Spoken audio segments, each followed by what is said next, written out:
variable cinématique.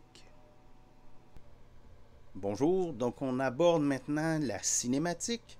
Et pour être capable de le faire, il va falloir qu'on commence par définir c'est quoi les variables qui sont utilisées. Donc on a déjà parlé du déplacement et de la position. On va rajouter la vitesse et l'accélération. Donc bon visionnement.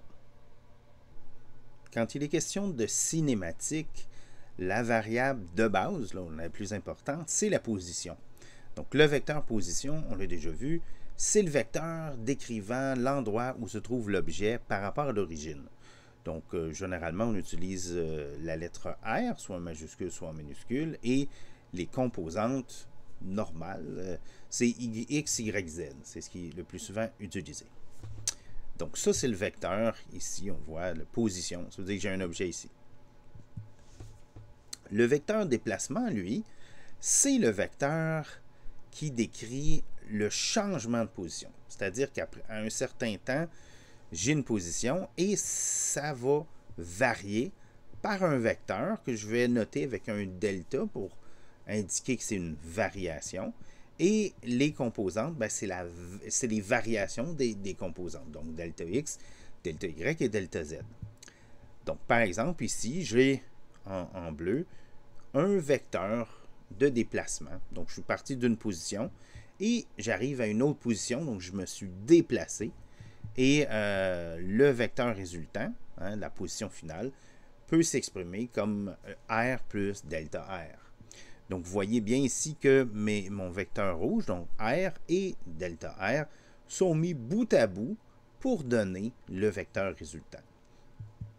Donc, en termes de composantes, le vecteur résultant, c'est bien la somme du vecteur les composantes du vecteur initial plus les composantes du vecteur déplacement comme c'est là, donc X plus delta X et Y plus delta Y. Je pourrais procéder dans le sens inverse, c'est-à-dire que si je connais le vecteur initial R1 et le vecteur final R2, je peux déterminer le vecteur déplacement. À ce moment-là, mon vecteur déplacement, c'est la soustraction du vecteur R2 moins, donc c'est R2 moins R1. Donc, on s'en convainc, en fait, on va commencer par regarder les composantes. Donc, la différence des composantes en X, c'est la résultante du vecteur déplacement en X, et la variation Y, c'est les composantes de mon vecteur en Y.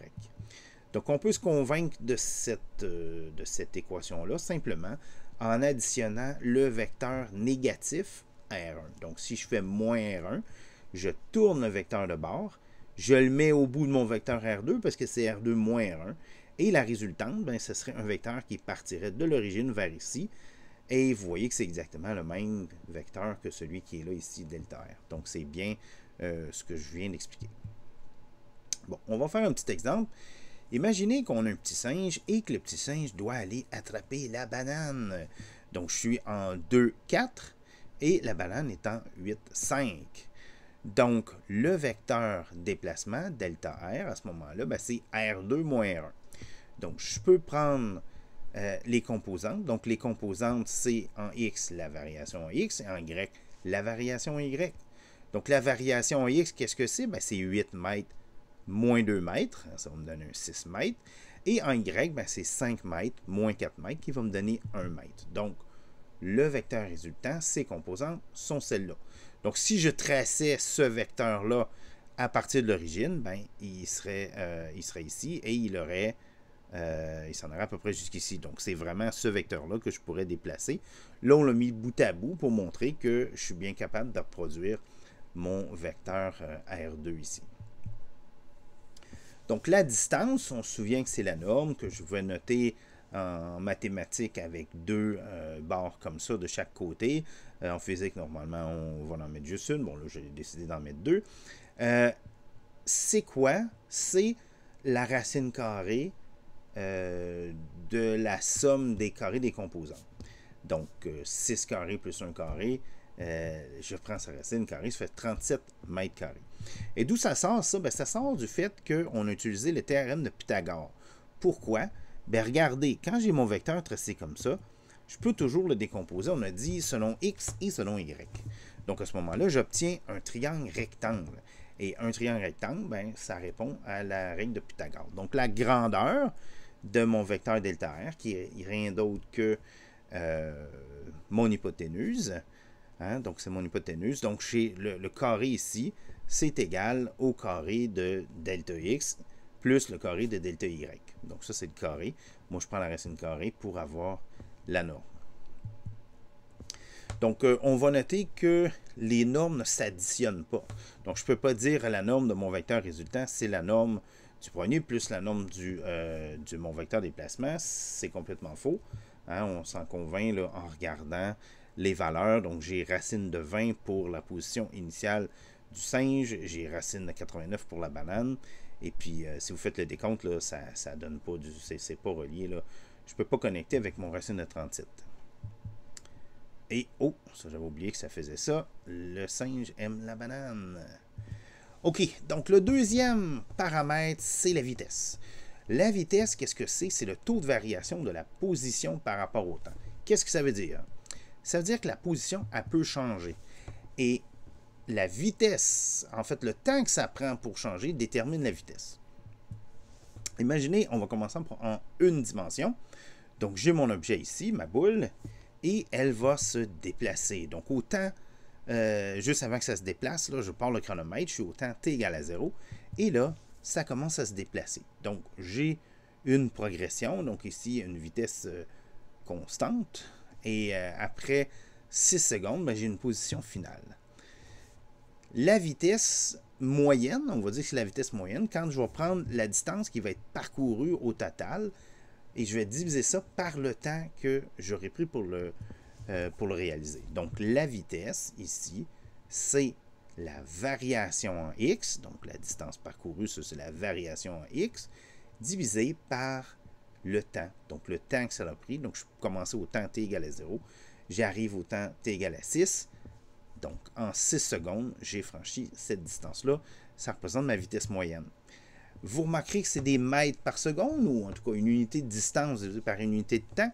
Donc, si ce n'est pas le cas, c'est parce que vous avez une petite erreur à quelque part dans vos calculs. Je vais aussi mentionner que si la vitesse est constante, comme c'est le cas dans mon petit exemple, alors là, on a ce qu'on appelle la vitesse instantanée, donc à un moment précis, qui est la même chose que la vitesse moyenne. On aura le temps de revenir sur ce sujet-là dans une autre vidéo. Donc, petite question. Maintenant, si j'ai Caleb qui est en automobile et qui parcourt 75 km en 30 minutes, on veut savoir à quelle vitesse il roule. Donc, à ce moment-là, ben, selon ma formule, ben, j'ai la différence de distance, donc la variation de distance, la variation de position, donc qui est la distance, donc c'est 75 km, divisé par le temps qui est 30 minutes, donc une demi-heure. Donc, si je le mets en heure, 0,5 heures, j'aurai à ce moment-là 75 km par heure. Donc, il faut faire attention de ne pas dire kilomètre-heure, mais c'est vraiment des kilomètres par heure. C'est vraiment une division ici qu'on fait. Vous remarquerez que ça correspond ici avec ma définition d'une distance divisée par un temps. J'ai des kilomètres divisés par un temps. Lorsqu'on dit que la vitesse, c'est le taux de variation de la position par rapport au temps, ça veut aussi dire que c'est la pente du graphique de la position en fonction du temps. Donc, si on a 3 exemples, si je regarde le premier en mauve, ben, j'ai les positions, en fait, le point initial 0,3. Donc, je suis, ce que ça veut dire, c'est que je suis à la position 3 mètres, au temps t égale à 0, et après 10 secondes, je suis à la position 13. Donc, je suis à 13 mètres. Donc, si je fais le calcul, donc V, la vitesse, c'est la variation des x divisé par la variation du temps. Mais la variation des x, c'est 13 mètres moins 3 mètres, 13 mètres moins 3 mètres, et divisé par le temps, donc 10 secondes moins 0 secondes. Donc, chez 10 mètres sur 10 secondes, ça fait 1 mètre par seconde. En passant, vous remarquerez qu'ici que j'ai mis la position selon l'axe vertical, et ça s'appelle X, Je sais que ça peut être un peu troublant, étant donné que vous voyez souvent en mathématiques que la variable x est à l'horizontale, mais en fait, c'est parce que ma variable x ici, c'est bel et bien ma variable dépendante. Donc, c'est pour ça que je la mets en ordonnée. Si je regarde maintenant les deux autres courbes, donc j'ai en rouge, ici, je suis à l'origine, donc 0, 0 au début, et après 5 secondes, je suis à 10 mètres de... je suis pas à 10 mètres. Ah non, après 10 secondes, je suis à 5 mètres de l'origine. Donc, même chose, la vitesse delta x sur delta t. Donc, la position, 5 mètres hein, divisé par 10 secondes, ça fait 0,5 mètres par seconde. Et si je regarde la courbe en verte, c'est celle qui est peut-être la plus intéressante, ou la moins intéressante, dépendamment du point de vue, c'est celle où il ne se passe rien. Donc, au début, je suis à 0,2. Donc, autant t égale à 0, je suis à 2 mètres. Et à la fin, je suis également à 2 mètres après 10 secondes. Ça veut dire que je n'ai pas bougé. Donc, si je n'ai pas bougé, la vitesse est 0. Donc, c'est à ça que ça va ressembler une courbe où la position ne varie pas. Donc, ça va être une pente 0 comme ça. OK, donc 0 mètres par seconde. Si je suis maintenant en 2 dimensions, c'est le principe qui est le même. Donc, on trace le vecteur position à chaque temps. Donc, ici, je suis à t égale à 0. Si il se passe 2 secondes, mon vecteur, ma position va avoir changé. Donc, le vecteur position va être différent. Donc, la position après 2 secondes. Il y a eu un déplacement. Et ce déplacement-là, mon delta R, c'est la soustraction des vecteurs. Donc, ça donne ce vecteur rose-là qui est ici. J'ai le vecteur, je divise par le temps. Donc, je vais diviser par 2 secondes. Et là, vous remarquerez qu'il y a quelque chose de fondamental qui apparaît. En fait, c'est qu'on va changer les unités. Donc, j'avais des mètres, je divise par un temps, donc j'ai des mètres par seconde. Donc, là, c'est représenté comme un vecteur plus petit, mais en fait, le sens est un petit peu plus compliqué parce que là, les unités ont changé. Donc, techniquement, je ne peux pas vraiment les comparer. Mais toujours est-il que j'ai un vecteur à ce moment-là qui correspond à une certaine quantité en mètres par seconde et je vais avoir divisé la distance, ou en fait la longueur, par mon... En fait, c'est mon vecteur que je divise par 2 secondes. Après 4 secondes, si j'étais à vitesse constante, le vecteur déplacement, il est plus grand, sauf que le temps, il est plus grand aussi. Donc, si je divise à ce moment-là mon vecteur qui est plus long par 4 secondes, qui est aussi un temps plus long, je vais me ramasser avec le même vecteur. Ça, c'est si ma vitesse est constante. Donc, ça, c'est pour la vitesse. L'accélération, quant à elle, c'est le taux de variation de la vitesse par rapport au temps. Donc, c'est plus la position par rapport au temps, c'est la vitesse. C'est pour ça que là, j'ai mes axes VY, VX. Et je regarde à différents temps. Donc, si après 2 secondes, ma vitesse elle a changé, à ce moment-là, j'ai une variation de vitesse. Une variation de vitesse. Et cette variation de vitesse, qui est la soustraction des vecteurs, je vais la diviser par le temps. Et ça me donne mon accélération. Et là, les unités, regardez bien, j'avais des mètres par seconde pour la vitesse. Je suis rendu avec des mètres par seconde carré maintenant pour l'accélération. Et donc, autrement dit, je fais la variation par rapport au temps de la variation de la position par rapport au temps. Donc, c'est pour ça qu'on dit aussi que l'accélération, c'est le second taux de variation de la position par rapport au temps.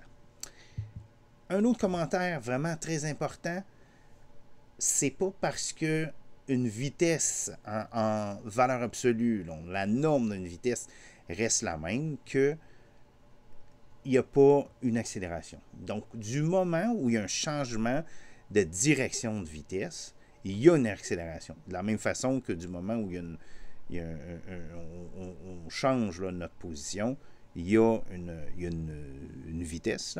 L'accélération, ça va être la même chose. Si je change la vitesse de direction, même si la grandeur reste la même, il y a une accélération.